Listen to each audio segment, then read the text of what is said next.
Hello, and welcome to another episode of Unboxing Women, where we explore why women in business are often called such a bitch. My name is Rexx, and with me is my friend Maika Rose, and we are both independent recording artists and singer-songwriters based in Europe. You can listen to us on our YouTube channel and on your favorite podcast platform. Today, we are talking about the glass ceiling. What do you think about that, Maika? Well, I mean, the glass ceiling is a very kind of common concept nowadays, isn't it? I remember hearing it for the first time and having absolutely no idea what it was about. I was probably still in school. And basically, for everybody who doesn't know, the glass ceiling describes women... Oh, God, how do I describe this best? It describes yes, Dana, you go ahead. Well, I'm struggling here. It's hard to describe, isn't it? It's kind of the place where promotion stops for women. So there's a glass ceiling that we can't get above. So you can't see it, but there's like this virtual limit to what women can achieve in their professional career. Is that a good way to describe it? Yes, that's good.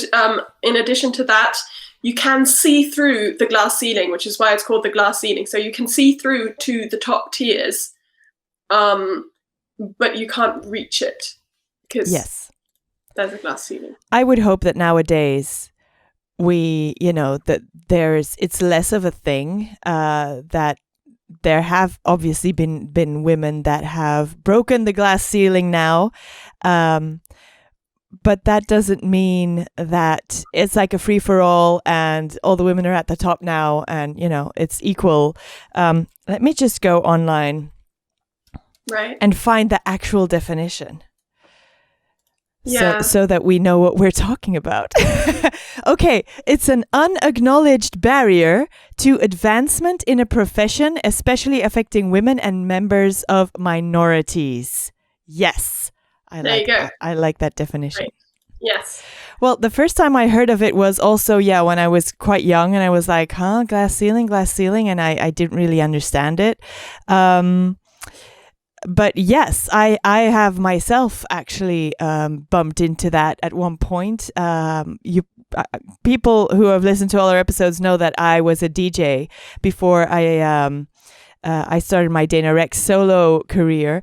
And I can't say I didn't advance to where I wanted to, or I could with the people that I was surrounded by at that moment.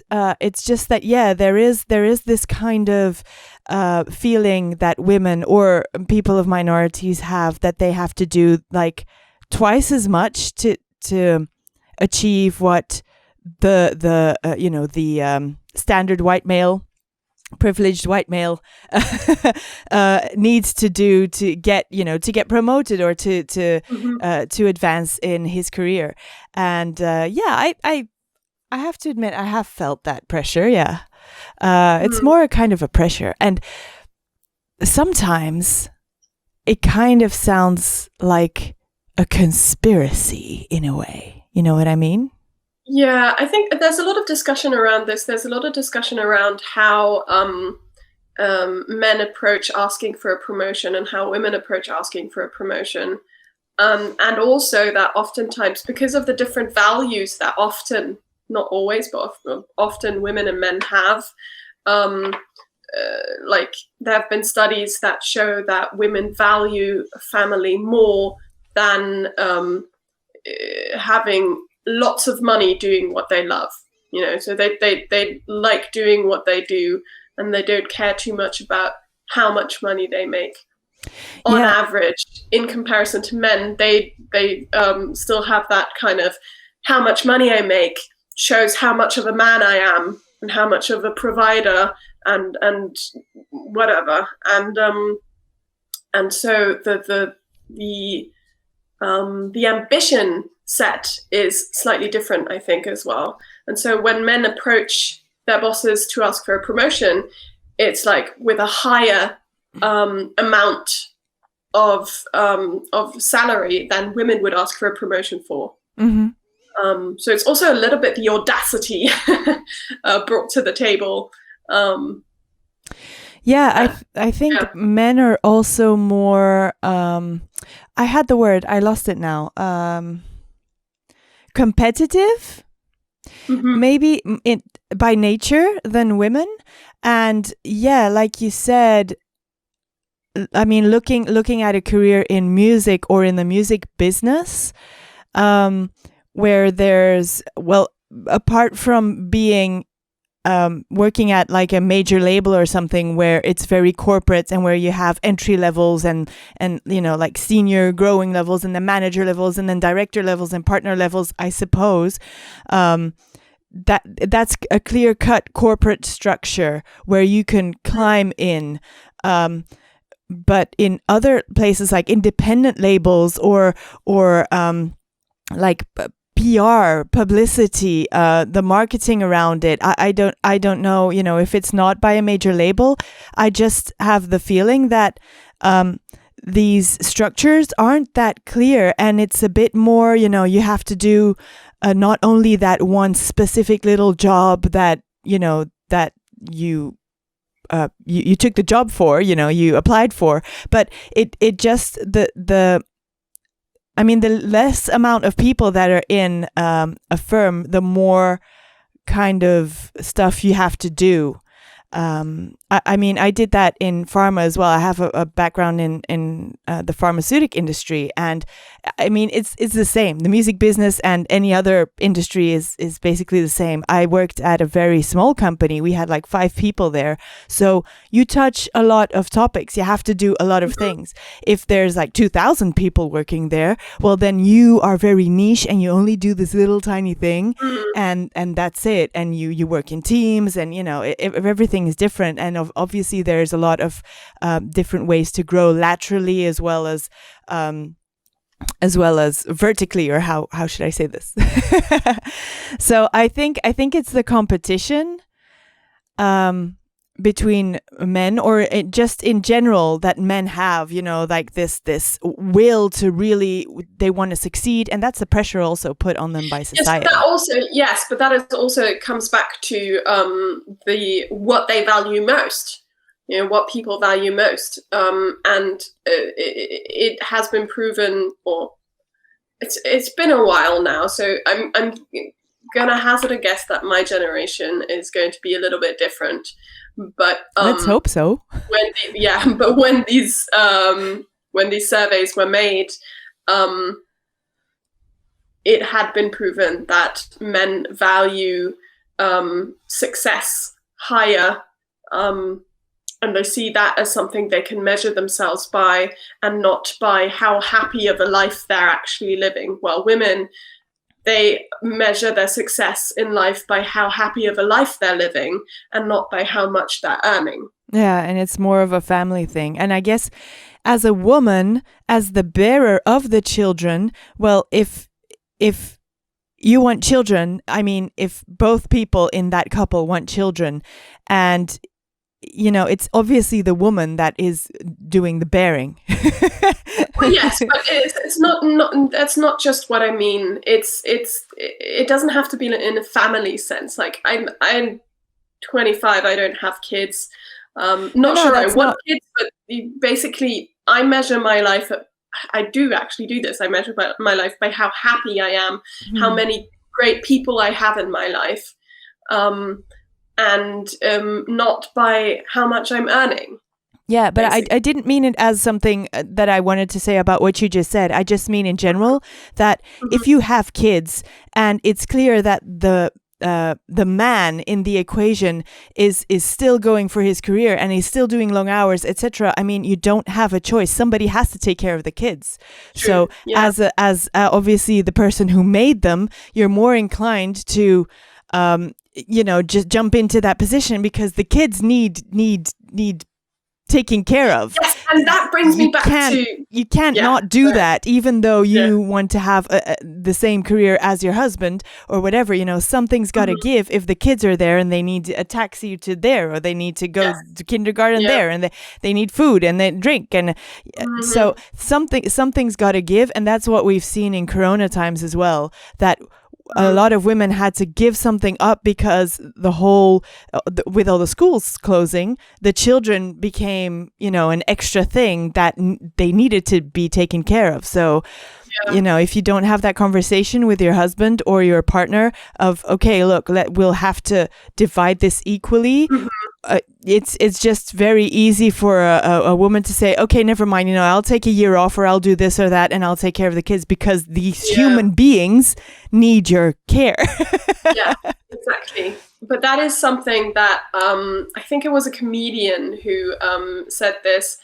It's that even at work, women are the ones who get shit done, basically. So that's what you say, you know, they see a job and you need to get it done. It needs to be done by somebody. And while men say, oh, that somebody is not going to be me, you know, it has to be done, but not by me. And women just see a job and see like, well, it has to be done by somebody and it's got to be done by then. So I'm just going to fucking do it now. Let's just get it over with. Yeah. Yeah, let's just get it done. You know, I don't fucking care who does it. Just make sure it's done. It's sacrificing. Yeah. We do more of that because it's, I don't know, do we find it easier? Do we find ourselves not above sacrifice? No, I think we just, maybe. I think it's just kind of seeing seeing things a little bit more pragmatically, maybe. Like not seeing things like, say for instance, I think this comedian used throwing a work party as an example. So somebody has to organize that party. Somebody has to buy plates and food and here and there and whatnot and set it all up and make sure it's all cleaned away afterwards. Men in that specific instance, which I'm not blanketing this statement, but, you know, in that specific instance. Let's just get that out there. We know not all men, okay? But if you're still saying this now, you're not getting the point. So you can tune out now. Exactly. Bye. So basically, the men in that instance were like, oh, I'm not going to do this. You know, let somebody else do this. I don't want to bother with this shit. And I want a party, but I don't want to organize it. Exactly. And the women looked at it and were like, well, this has to be done. You know, pragmatically, this has to be done so that we can have a party. And seeing as nobody else is doing this, I'm going to do this. So I think it's not really massively a sacrifice. It's more of thinking pragmatically, and then not, I think men in that instance were like, well, that's beneath me. Maybe. And women were thinking more like, well, I don't care if it's beneath me. It has to get done. Yeah, exactly. And somebody has to do it. And this doesn't make my worth any less just because I'm doing this. Exactly. I think men have a fear of kind of having their worth diminished because they organized a work party and bought the supplies and cleaned up afterwards. Yeah, that's weird. It's just so sad. So sad. Yeah. But yeah. I've never looked at it that way. With the work party, that's a really great example. I mean, let's face it. Let's be honest, people. Who organizes the work party? It's the women, okay? Let's just be honest. And if you're a man and you've organized a work party and you've done the cleanup afterwards, please DM us because we need to clone you. Yeah. Geez. Yeah, but basically, I think that kind of, it's interesting how much our psychology plays into the whole glass ceiling thing. So like you said beforehand, it's kind of like a conspiracy, or people say it's like a conspiracy and that it doesn't exist. And I do think it does exist on several levels, though. I think there are several layers to it. And one is the societal aspect. One is kind of how what men and women value, and so how they then act accordingly. And another is also that just in the top places, a lot of the time it's rich old white men. Yes. And they get along with rich old white men a lot of the time. Yes. Right?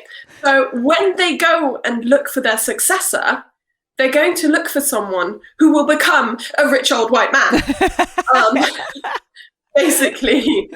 So they will look for somebody who they relate to, or they can, who works in a similar way as they do, which is, I think, generally quite normal. We all look for someone who we can relate to, who we think, we're on a level with. It's absolutely natural. But at the same time, we need to actively break that cycle so that not only rich old white men are in the top positions. Exactly. Because it's just not going to work. In the long term. Saying that is kind of saying, let's not, how should I say that? Let's not, we can't blame them, because basically, in Flemish we have an expression, and it says "soort zoekt soort," so kind searches for its kind, which is normal. I mean, you get along with people you can relate to. You get along with people who look like you and who think like you. So basically, most of the time, gender and skin color and where you're from, what you've been through are all, elements that feed into that. And so old, rich white men will indeed like people who have a potential, or who are rich old white men. So, in some places it's totally natural and normal. I mean, in our animal brain, that we do that, but that's just it. We live in this society that we've created, with all these things that we've created, and we're living in that. So we do need to have that mindset of, wait a second, we've created this world around us now. We have to learn to live in it as well, and live together, because we've made the world so small. So we that's something that we need to do and need to take care of. And you're absolutely right. That's something that you need to consciously always be thinking about. Like, we've said this in other episodes, that even as women doing an Unboxing Women podcast, we sometimes, realize that, wait, what was that thought that I just had? That's not good. You need to actively go and seek out those things that are happening in your own brain, because society or history or, any kind of old thing put them there. So it's not always easy. But I mean, a glass ceiling, I definitely don't think the glass ceiling is a conspiracy. I know it's real, but I do know that we've been breaking it for a while now, and that, it's only going to get better. But something new that came up a few months ago that you pointed out to me, that has always been there too, but I never really thought about, is the glass cliff. Yeah. Ladies and gentlemen. Yes. So, I mean, also something that has come out even more with Corona, or even Brexit, seeing as a lot of women have been put in charge of emergency committees when COVID hit. It's either because women do better in crisis situations when healthcare is involved, or they want a scapegoat for when things go wrong, which inevitably they would, because this pandemic is we've never seen this before. Nobody knew what to do. Let's put a woman in charge, and then afterwards, if it goes wrong, we can always blame her. Same thing, Brexit, Theresa May. I mean, well, I mean, basically, just to clarify for a second, the glass cliff means that you put a woman in charge somewhere where they're going to fail, or there's a high chance that anybody who would be put in that position would fail.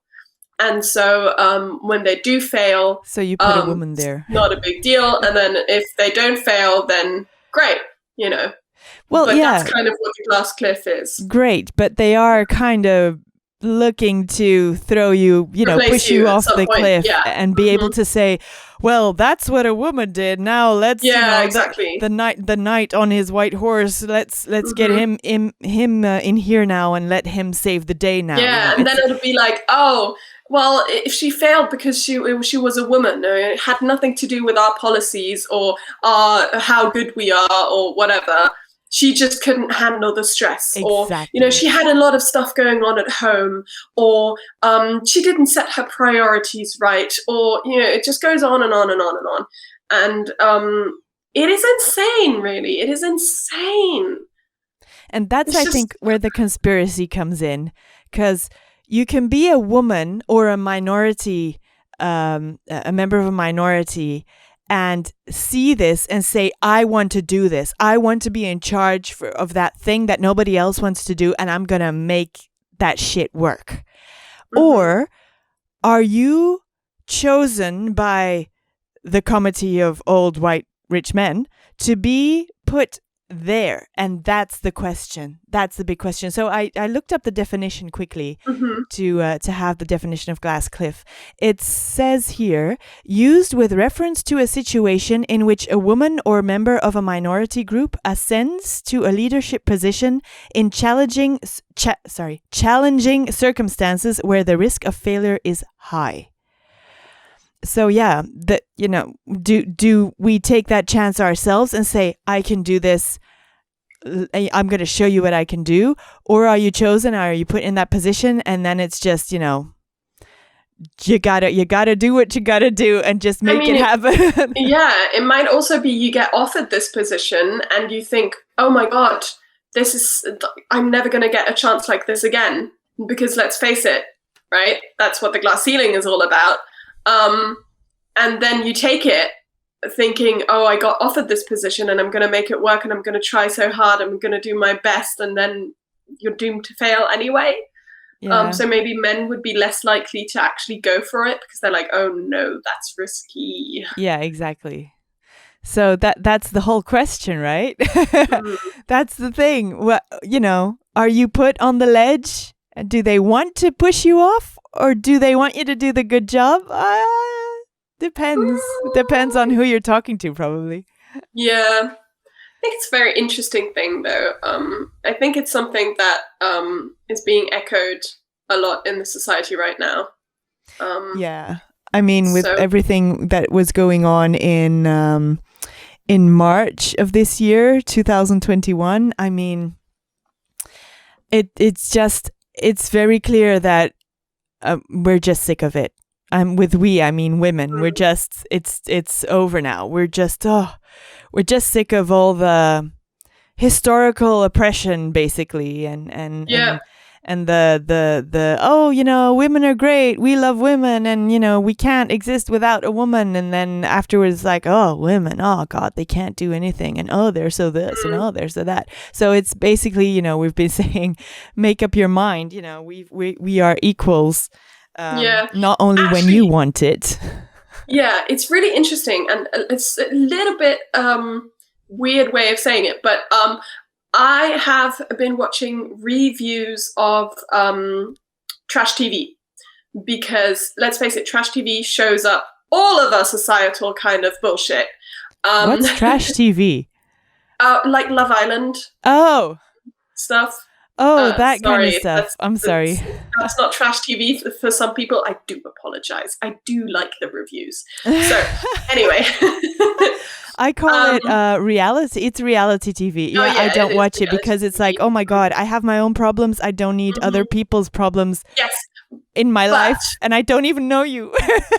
But, however, this review is from a German YouTuber, and she reviews the German Love Island and other reality TV formats. But basically, these past two series, seasons, have actually been really nice because the women aren't bitchy towards each other, but they're really supportive and helping each other and being really nice. And in this season specifically, there's one girl who all of them kind of do it, but there's one girl specifically that keeps standing up for against sexist shit, or this her couple held his hand across her mouth to shut her up because she kept like talking in between him, and I don't think they should be together, but that's beside the point. She afterwards then had like sat him down and had a discussion with him, being like, you cannot do that. That is not all right. This is the, and he kept arguing, being like, yeah, but if you do this and this, and she was just like, no, you cannot fucking do that. That's not okay. So there's loads of strong women in there now. And I think some of the men who come in are still super sexist, which is quite, like, it always kind of surprises me, but again, it shouldn't, but there you go. But yeah, it's insane. The women are actually standing up for themselves, and it just goes to show that it's just mirrored everywhere right now. And I think that's amazing. I think it's really great that they're being supportive of each other. Yeah, that's got actually enough of that catty bullshit. That's really interesting. I should start watching this stuff. No, that's really interesting. And it's really great that indeed, because I mean, it is reality TV, even though some might be scripted or, one depends on what you're watching. I don't really know if Love Island is that scripted. Probably not that much as other stuff. But it obviously mirrors what's going on, not on the island, outside, in the real world. And I think that's great that the women are now, instead of seeing each other as competition, because we really used to do that.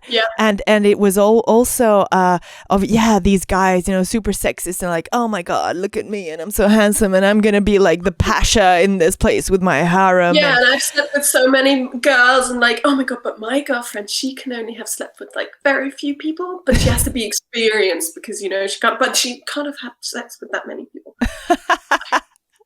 Yeah, exactly. So I think it's great that the women are now defending each other and kind of helping each other through the shit. Yeah. But they're still sleeping with the other person's guy, or not? No. Oh, they good. don't do that. So there's no backstabbing. So it's not a show. No. That's good. That's good. Yeah. Wow, I'm impressed. So was I. There are like little things here and there, but it's never meant with ill harm, and they always kind of talk it out amongst themselves. They don't kind of go like bitch fight on each other. Which again, bitch fight. Hello.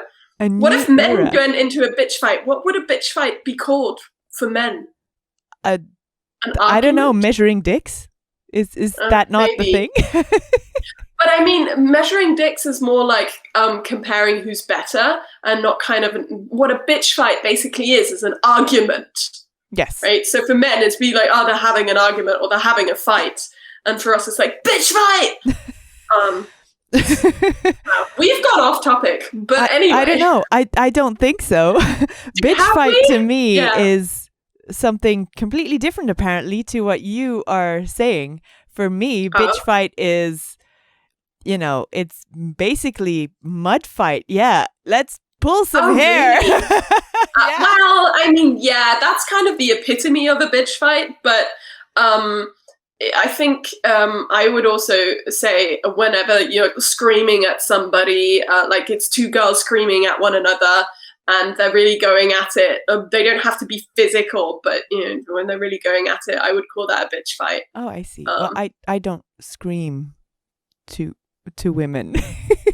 Do you? No, I screamed at my sister when I was younger. Does that count? Yes, but no, siblings don't count. Siblings don't count. No. I try not to. I try very hard not to, and I usually don't. It's only ever been one person who's brought that out in me. Well, I think it depends on the woman as well, I guess, because if you are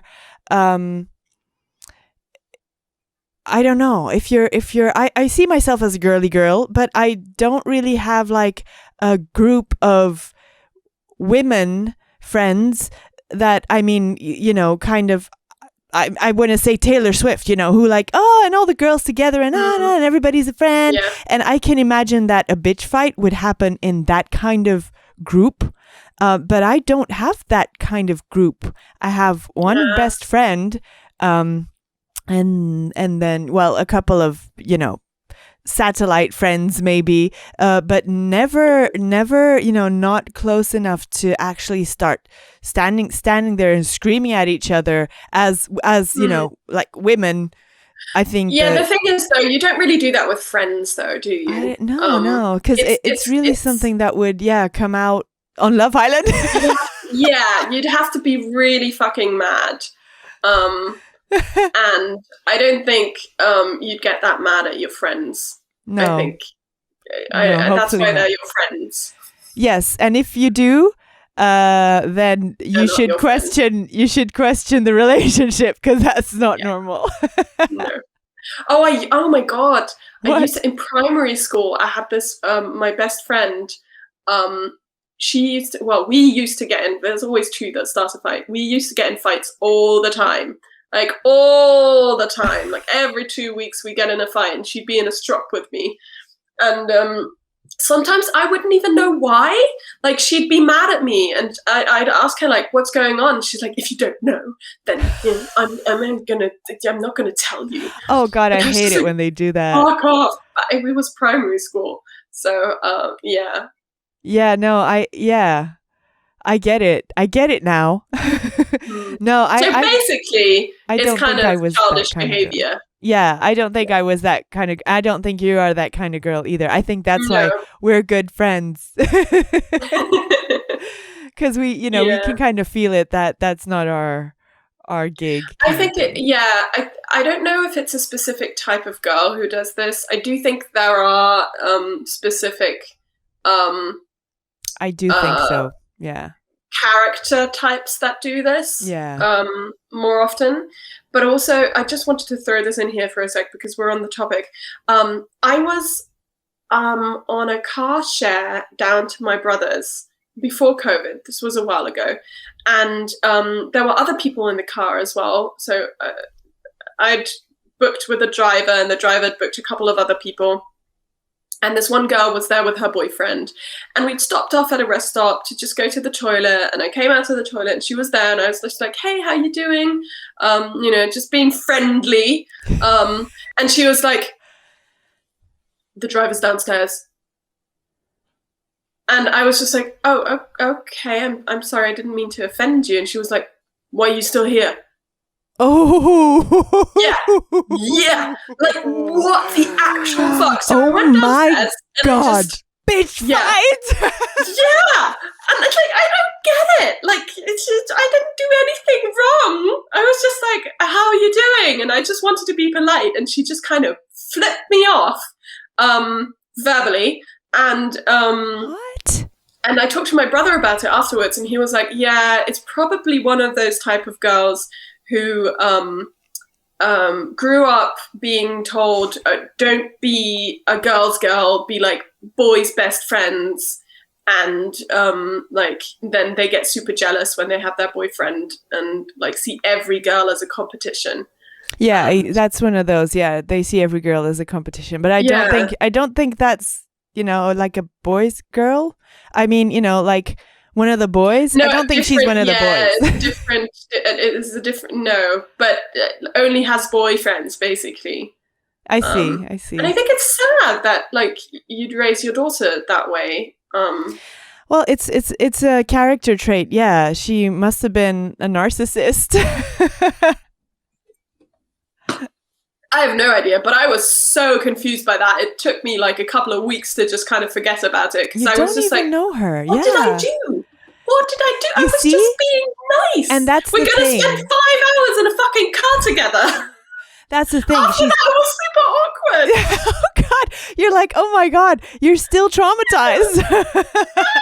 It's okay, Maika. It's okay. It's not your fault, and I think it's it's telling. That, calm down. Yeah. No, it's telling that this person, and that's what she wants. She wants to kind of, poke you and see what happens, because she thinks that's fun.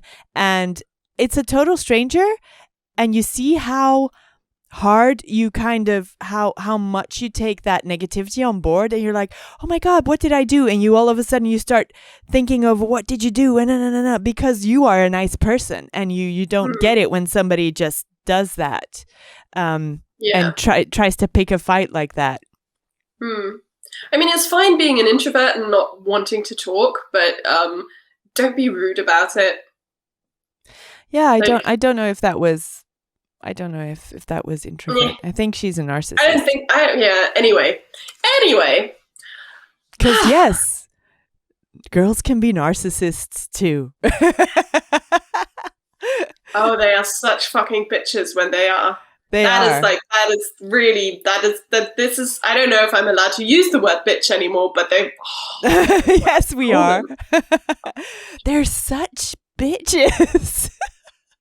No, seriously, because obviously I did the domestic violence awareness campaign and everything, and well, the whole not all men, and it's true, not all men, and yes, oh my God, women can be seriously narcissistic and abusive too, absolutely, and they can be physically abusive as well, so yeah, but anyway, that's beside the point today.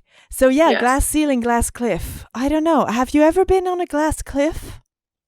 Has anybody ever put you there? I don't think so, because I haven't been in proper working environment really, like you have. I came out of uni and just kind of started doing my music, and I've been doing like mini jobs. I think the closest I can technically go to, which I don't think was meant in that way at all, is when you're in school and you kind of have to do a presentation, and nobody does their work, so you have to do all of it, and then if you fail, then like people are going to be like, oh well, Maika did all of it, so so it's your fault we failed, and if you don't fail, then nobody fucking cares. I see. Basically, so that's the closest I can come, which is not very close at all. But yeah, what about you? Glass cliff in my working career, my professional career. Maybe, yeah. I would have to think of a specific glass ceiling, yes. At one point at the start of my career, when I started to work at an advisory company, I worked in HR there, and there was like this weird thing going on. I was in my third year there, and then all of a sudden there were a lot of women. So we had like female partners and female director and managers and everything. But in human resources, that's very often the case, that the whole group is women, or even in the marketing group. So that was normal, but there was a lot of backstabbing going on. And was there a glass cliff for me? Well, I don't know. I had to choose at that point to, there was like this set promotion route that you could do, and I was on the brink of, do I stay where I am, or do I do this promotion, which is a position that I'm not that interested in? But that was the only way to actually grow. It was like stay static or grow, and it was only in that direction.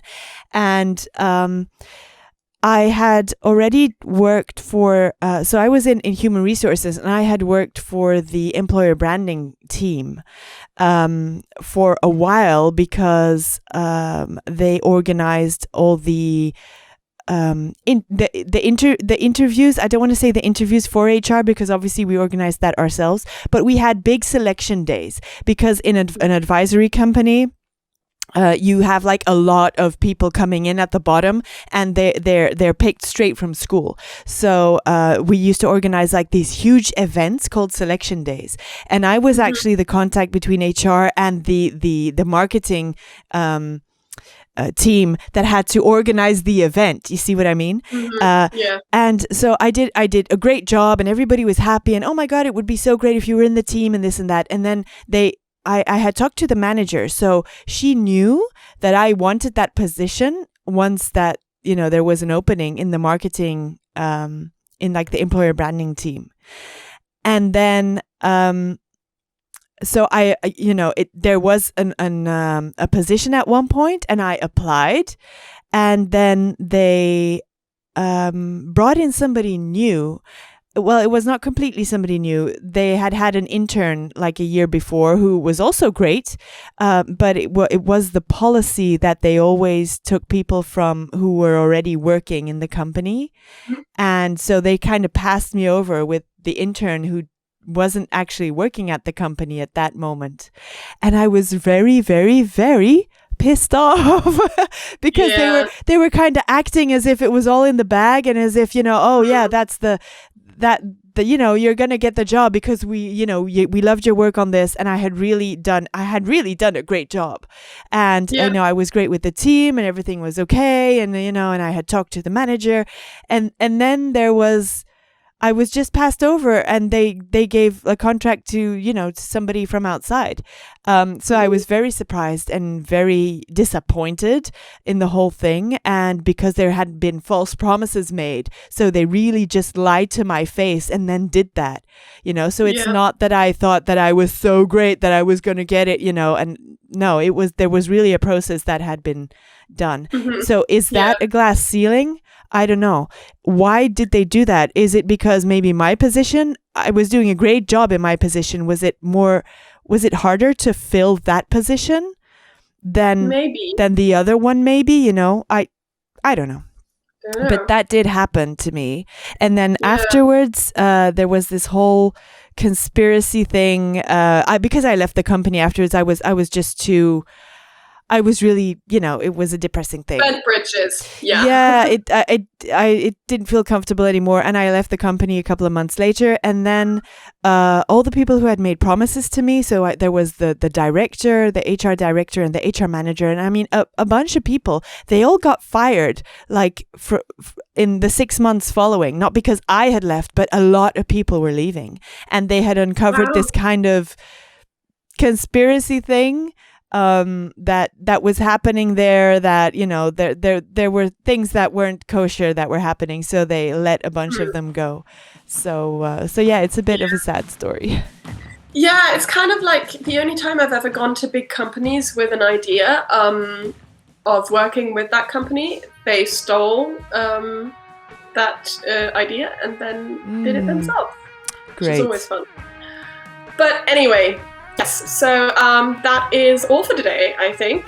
So thank you for tuning into Unboxing Women. Be sure to connect with us on our socials, which you can find in the show notes. Send us a DM or let us know your personal experiences with the hashtag #SuchABitch. And don't forget to support your favourite artists through merch or donations. My name is Maika Rose, and I've been chatting with Rexx. This is a bi-weekly show, and we will be back for you all in 2 weeks' time, same place. Thanks again for listening, and we'll see you soon. Bye. Bye.